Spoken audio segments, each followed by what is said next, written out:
Video में आपको मैं इंट्रोडक्शन दूंगी पैरेलल लाइंस कहते किसे। ये मैंने ड्रॉ कर रखी है दो lines L and M। These are parallel lines and P is a transversal. तो सबसे पहले हम देखेंगे कि पैरेलल लाइंस कहते कि नहीं। वो दो लाइंस जो आपस में कभी भी इंटरसेक्ट नहीं करती, means L will not intersect with M, और जिनके बीच का जो डिस्टेंस है वो हमेशा सेम रहता है, कहीं पे ज्यादा कहीं पे कम नहीं होता। जैसे मैं ड्रॉ करूं, ये दो लाइन ऐसे या ऐसे, कहीं पे ज्यादा कहीं पे कम नहीं होगी। इनके बीच का जो डिस्टेंस चलेगा वो हमेशा इक्वल चलेगा और ये कभी भी आगे जाकर इंटरसेक्ट नहीं करती। तो ये हमारी पैरेलल लाइंस होती है और P एक ट्रांसवर्सल है। L is parallel to M। Parallel को हम ऐसे लिख सकते हैं, दो लाइंस की सीधी खींच के, L is parallel to M, L parallel to M and P is a transversal, जो दोनों को कट करती हुई जा रही है।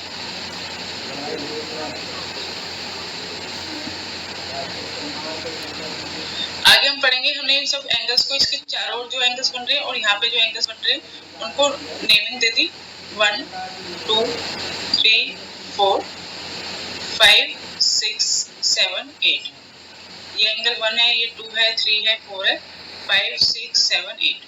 सबसे पहले हम पढ़ेंगे कॉरेस्पॉन्डिंग एंगल्स के बारे में। स्टार्ट करेंगे, कॉरेस्पॉन्डिंग एंगल्स क्या होते हैं और कैसे बनते हैं। तो मैंने हेडिंग डाली कॉरेस्पॉन्डिंग एंगल्स। तो कॉरेस्पॉन्डिंग एंगल्स हमेशा सेम साइड पे बनते हैं। अगर इस तरफ बन रहा है एक एंगल तो उसका कॉरेस्पॉन्डिंग दूसरा सेम साइड पर ही होगा।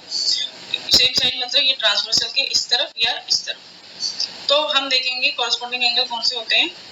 Pair of corresponding angles, angle 1 is equal to angle 5। These are corresponding angle. Angle 1 और एंगल 5 जो है वो ये दोनों कॉरेस्पॉन्डिंग एंगल्स हैं। क्यों है ये कॉरेस्पॉन्डिंग? ये सेम साइड पर बन रहे हैं, यानी कि एक इस तरफ है तो दूसरा भी इस तरफ ही है लाइंस के। और सेकंड, एक पैरेलल लाइन के ऊपर बन रहा है तो दूसरा भी पैरेलल लाइन के ऊपर ही बन रहा है। मैं आपको यहाँ पे थोड़ा सा ड्रॉ करके समझाती हूँ। दो पैरेलल लाइन है, अब एक लाइन के, ये पैरेलल लाइन के इस तरफ है, राइट साइड है तो दूसरा भी राइट साइड ही होगा, और ये लाइन के ऊपर है तो ये दूसरा भी ऊपर होगा। तो ये जो पेयर बना ये हमारा कॉरेस्पॉन्डिंग एंगल है। सिमिलरली अगर एक लाइन के नीचे है तो दूसरा भी लाइन के नीचे होगा, ये भी कॉरेस्पॉन्डिंग एंगल है, पेयर ऑफ कॉरेस्पॉन्डिंग एंगल। तो यहाँ पे 1 और 5 कॉरेस्पॉन्डिंग एंगल है, 2 और 6 ये भी कॉरेस्पॉन्डिंग एंगल है। और कॉरेस्पॉन्डिंग एंगल क्या होते हैं, आपस में इक्वल होते हैं। तो 2 is equal to 6, 1 is equal to 5। अब हमने ये लिया हमारे राइट साइड, अब हम लेते हैं लेफ्ट साइड। तो लेफ्ट साइड में 4 के कॉरेस्पॉन्डिंग कौन सा एंगल होगा, लाइन के ऊपर बन रहा है तो हम यहाँ पे भी लाइन के ऊपर ही कंसीडर करेंगे, वो है 8। तो angle 4 is equal to angle 8 corresponding angle, and angle 3 is equal to angle 7 corresponding angle. तो कॉरेस्पॉन्डिंग एंगल जो होते हैं सेम साइड पे बनते हैं, और अगर एक लाइन के ऊपर बन रहा है तो दूसरा भी लाइन के ऊपर बन रहा है। तो ये पेयर्स जो हैं ये है हमारे कॉरेस्पॉन्डिंग एंगल, और कॉरेस्पॉन्डिंग एंगल जो होते हैं वो इक्वल होते हैं। अब हम पढ़ेंगे alternate angles. Pair of alternate angles are also equal just like corresponding angles. तो ऑल्टरनेट एंगल्स किन्हें कहते हैं, कैसे बनते हैं, पहले मैंने लिखी ऑल्टरनेट एंगल्स। अब हम देखेंगे इनमें ऑल्टरनेट एंगल्स कौन से होते हैं। जिस तरह से कॉरेस्पॉन्डिंग एंगल्स सेम साइड होते हैं, एक लेफ्ट होता था तो दूसरा भी लेफ्ट होता था, लाइन के ऊपर होता तो लाइन के ऊपर होता, इसी तरह से ये ऑल्टरनेट एंगल जो है ये अपोजिट साइड होते हैं। एक अगर लेफ्ट है तो दूसरा राइट होगा। अब देखो पहला पेज मैंने ऑल्टरनेट एंगल्स का लिया, एंगल 1 और angle 7। Angle 1 is equal to angle 7, alternate angles भी इक्वल होते हैं। तो ये है हमारे ऑल्टरनेट एंगल। अब कैसे पता लगाया, क्योंकि ये एंगल 1 का है राइट साइड और एंगल 7 का है लेफ्ट साइड। इसके साथ इनमें दूसरी चीज जो है वो क्या है, ये आउटसाइड द पैरेलल लाइन है, पैरेलल लाइन के बाहर की तरफ है, और इसी तरह से 7 जो है वो भी आउटसाइड है, बाहर की तरफ है। तो हम ऑल्टरनेट के साथ इसमें एक वर्ड और जोड़ देंगे, alternate exterior angle. Exterior means ये एक्सटीरियर लिखते हैं मैंने शॉर्ट में, angles, alternate exterior angle. Alternate हो गया अपोजिट साइड में है और एक्सटीरियर हो गया बाहर की तरफ है, 1 outside the parallel line and 7 is also outside. तो ये हो गए ऑल्टरनेट एक्सटीरियर एंगल। सिमिलरली दूसरा जो पेयर है हमारे पास ऑल्टरनेट एंगल का वो है एंगल 4 और एंगल 6, अपोजिट साइड में बन रहे हैं, एक लेफ्ट साइड है एक राइट साइड है, लेकिन दोनों आउटसाइड बन रहे हैं। तो ये है ऑल्टरनेट, ऑल्टरनेट का मतलब एक दूसरे के विपरीत, और एक्सटीरियर मींस बाहर की तरफ, ऑल्टरनेट एक्सटीरियर एंगल्स। इसी तरह से हम देखेंगे ऑल्टरनेट इंटीरियर। तो टू के जो ये टू बन रहे हैं हमारे interior of the parallel lines, और इसके जो अपोजिट में बनेगा वो कौन सा बन रहा है एंगल 8। तो angle 2 is equal to angle 8 alternate interior है।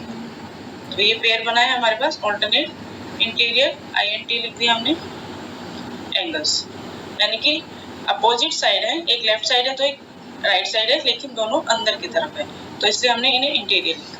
और नेक्स्ट पेयर जो बनेगा ऑल्टरनेट इंटीरियर का वो बनेगा एंगल 3 और एंगल 5।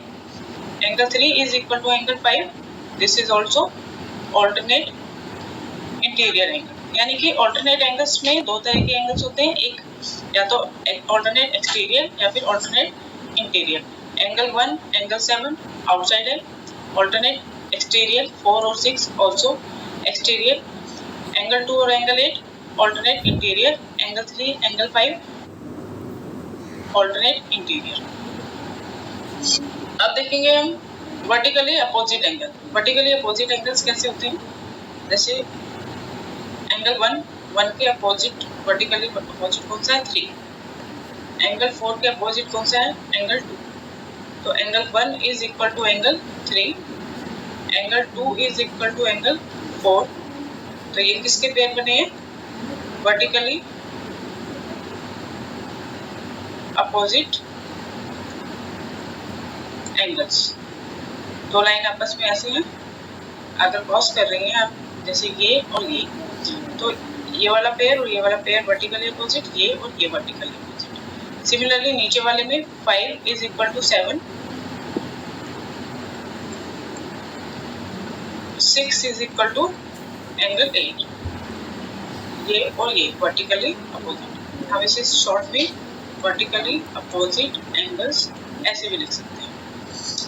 वर्टिकली अपोजिट एंगल के बाद पढ़ेंगे हम लीनियर पेयर। लीनियर पेयर किस पे बनता है, स्ट्रेट लाइन पे। कोई भी एक स्ट्रेट लाइन है, उस पे एक ट्रांसवर्सल है या रेज है, तो लीनियर पेयर पे जितने भी, यानी कि एक स्ट्रेट लाइन पे जितने भी एंगल्स बनेंगे उनका सम 180 डिग्री होता है, उसे हम कहते हैं लीनियर पेयर। जैसे यहाँ पे हमारे पास 4 और 1 है, तो इन दोनों एंगल्स का sum angle 4 plus angle 1 is equal to 180, जिसे हम कहते हैं लीनियर पेयर। अभी तक हमने इक्वल इक्वल पढ़े थे एंगल्स, अब हम पढ़ रहे हैं वो एंगल जिनका सम 180 डिग्री होता है।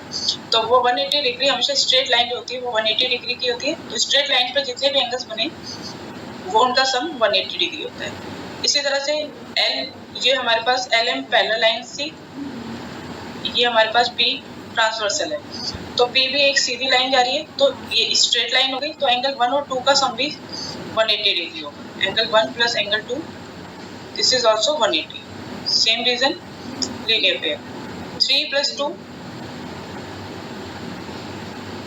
इज ऑल्सो 180 और 3 प्लस 4